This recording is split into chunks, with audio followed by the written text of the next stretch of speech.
dapat. Sa noon na minsan hindi ko maintindihan. Katulad na lamang ng pangurakot ng pinag-usalit. Ilan nga ba? O lahat ng opisalit ng ating bansa. Bakit sila nangungurakot? Inuurakot ang kabal ng bayan para sa pansariling makapakanan. Lamang, kahit na alam nila ang naghihirap na tayong mga mamamayan na nagpapakupan nila. Marami wang ilang mga bagay, marami pang ilang mga hindi magandang inaasan, bagay na siguro ay pati kayo ay napapansin. Hindi nakaliligtas sa inyo o sa ating kamalayan ukol dito.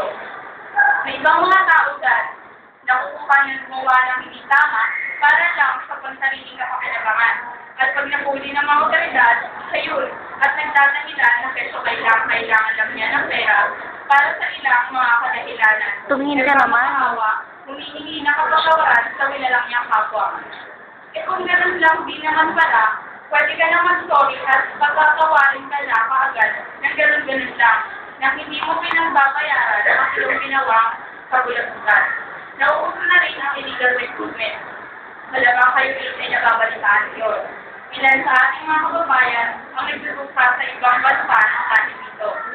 Ilang kababayan nating mga kababalikan ang minsan nagagahasak ng kanilang mga amo at kapag nagsumbong sa pulis o sa mga nakatataas ng profesyon, hindi pa sila napapansinin at alam niyo ba kung ano ang nagiging resulta?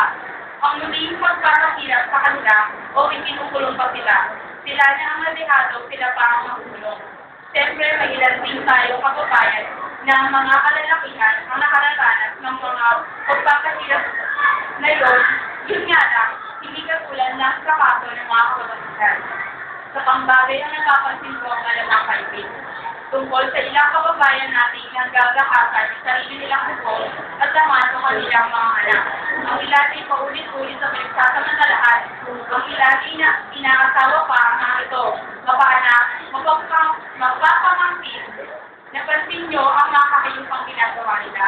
Hindi na nila inisip ang makaring itulot nito sa mga nabiktima nila. Pinatakot at pinagbabandaan nila ito na kung magtutumbong sa kanilang ina o sa otoridad ay papatayin sa pati kanyang mga kapatid. Paano niya na pumumpisa na kanilang kailangan? Bakit may mga ganung mga tao? Bakit kailangan pagpipin nila ang mga kawalang yakil? Bakit sadyang may mga taong kulang makakayupan? Ngayon ang gagawa ba tayo? Tayo na halos hindi natin may instruction kung bakit sila ito ginagawa. Asa ng respeto?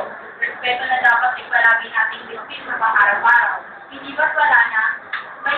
May paraan pa para matapos ito. Naging isang paraan